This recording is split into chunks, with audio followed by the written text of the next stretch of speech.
कार्पण्यदोषोपहतः स्वभावा पृच्छामि त्वां धर्मसम्मूढचेता यच्छ्रेयः स्यात् निश्चितं ब्रूहि तन्मे शिष्यस्तेऽहं साधि मां त्वां प्रपन्नम्।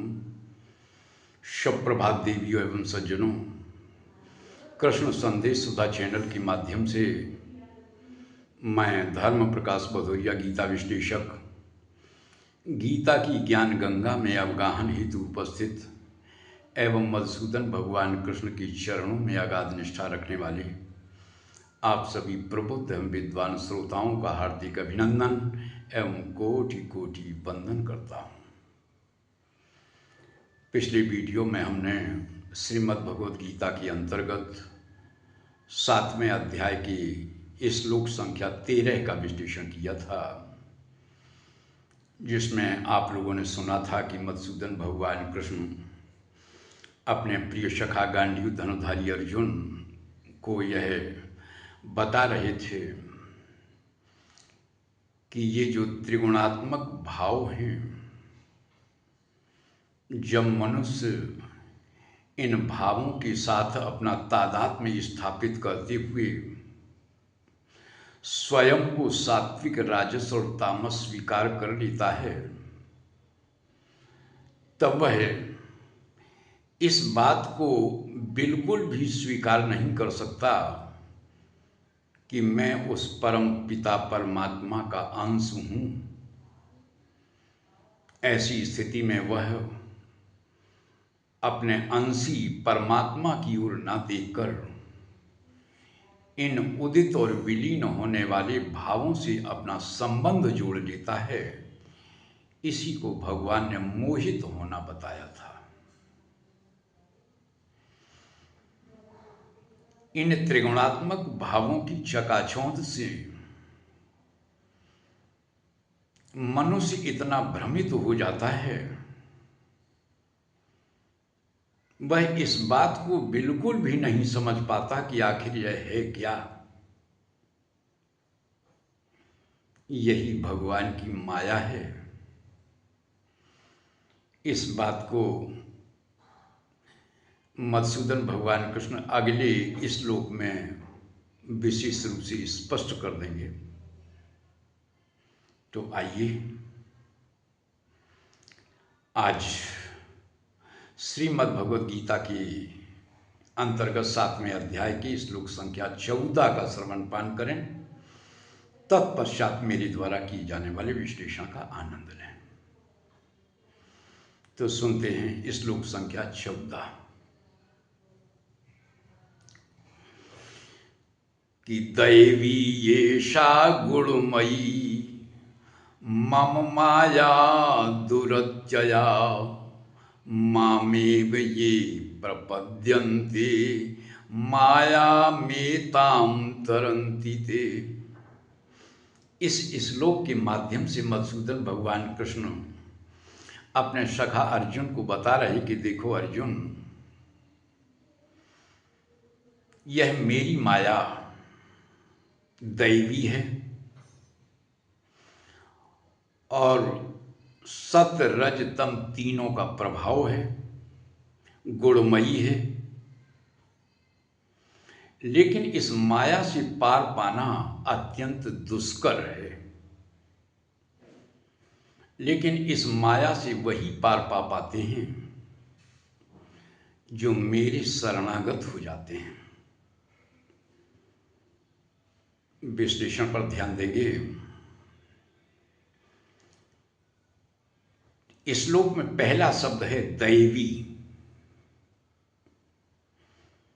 तो यह माया भगवान की है, इसलिए वह दैवी है। ध्यान देंगे, भगवान की अनंत शक्तियां हैं, अतः वे दैवी हैं। जब मनुष्य भौतिक शक्तियों के संपर्क में आ जाता है, तब उसकी पराशक्ति आच्छादित हो जाती है और इस आच्छादन के रहते वह माया का अतिक्रमण नहीं कर पाता। तो भगवान कहते हैं कि दैवी येषा गुणमयी, मेरी माया कैसी है, इसमें गुणों की प्रधानता है। सत रज तम, तीनों गुणों का इसमें समावेश है। और दुरचया, दूसरी बात, इससे पार पाना अत्यंत दुष्कर है। माया मेरी है, इसलिए दैवी है, दुष्कर भी है। जब इस माया को भगवान बता रहे हैं कि माया मेरी है, इस माया का मालिक मैं हूं, मैं ही मायापति हूं, जब मनुष्य इसको अपनी मान लेता है वहीं बंधन शुरू हो जाता है।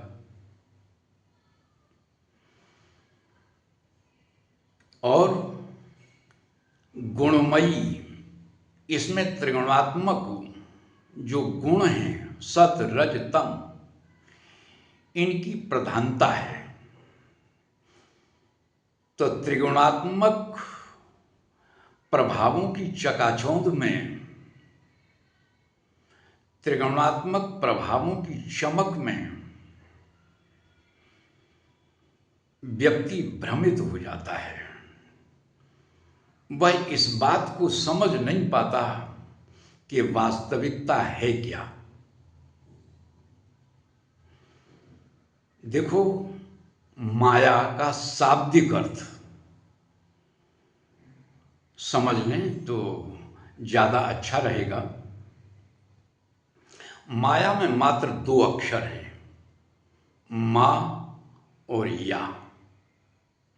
मां का अर्थ होता है नहीं, या का अर्थ है जो, यानी जो नहीं है उसे माया कहते हैं।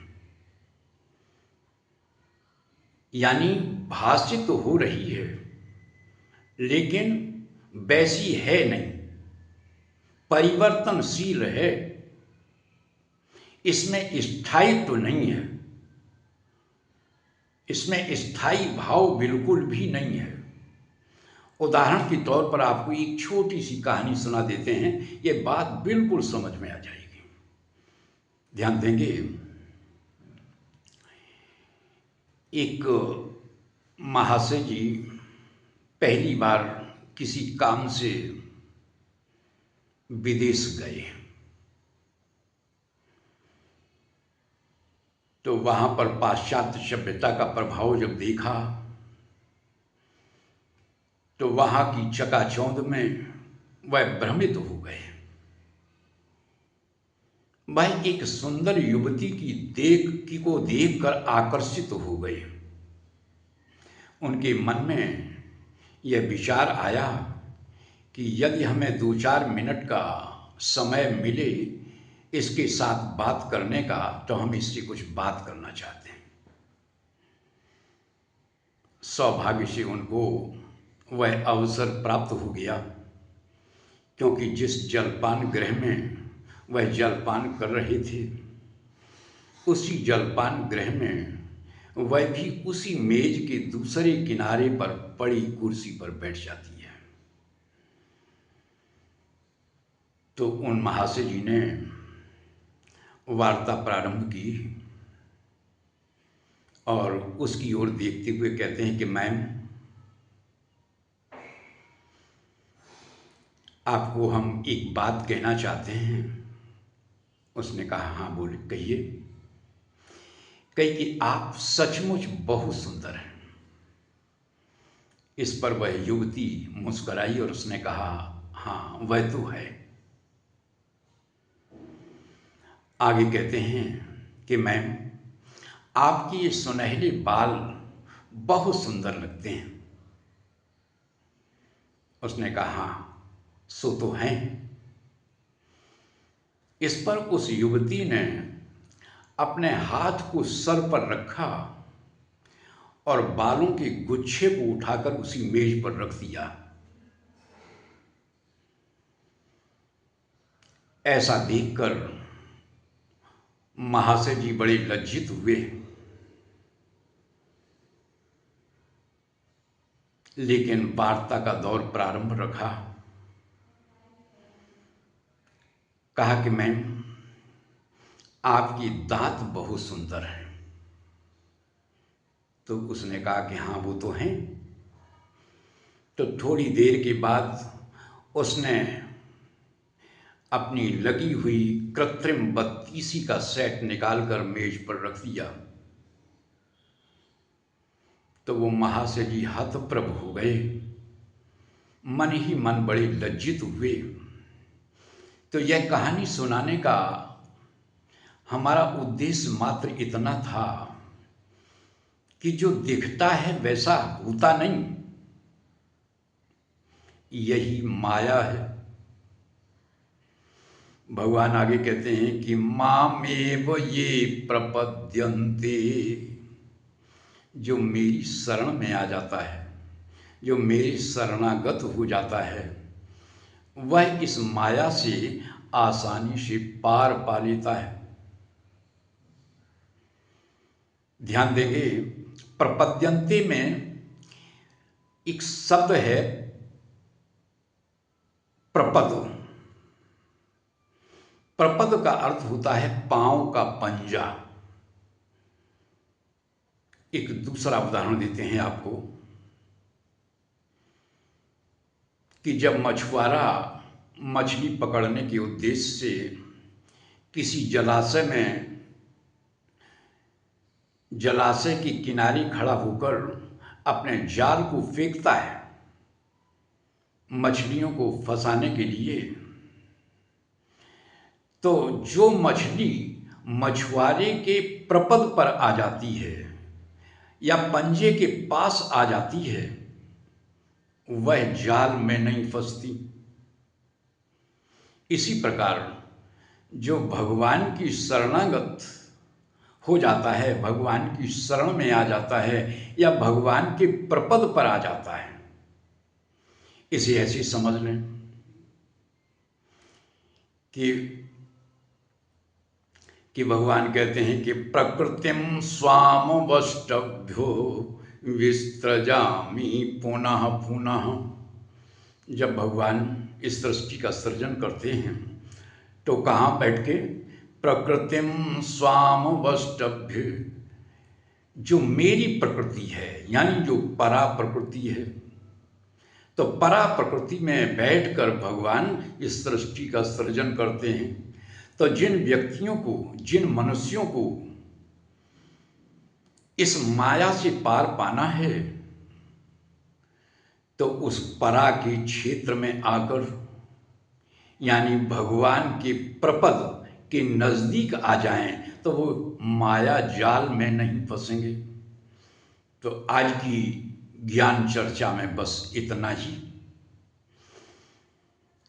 आज की ज्ञान चर्चा में यदि सचमुच आप लोगों को आनंद की अनुभूति हुई हो, तो हम आप सभी से अपेक्षा करते हैं कि वीडियो को ज़्यादा से ज़्यादा लाइक करें, शेयर करें, अपनी आख्या दें, और यदि आप नए हैं तो चैनल को सब्सक्राइब अवश्य कर दें। जय श्री कृष्ण।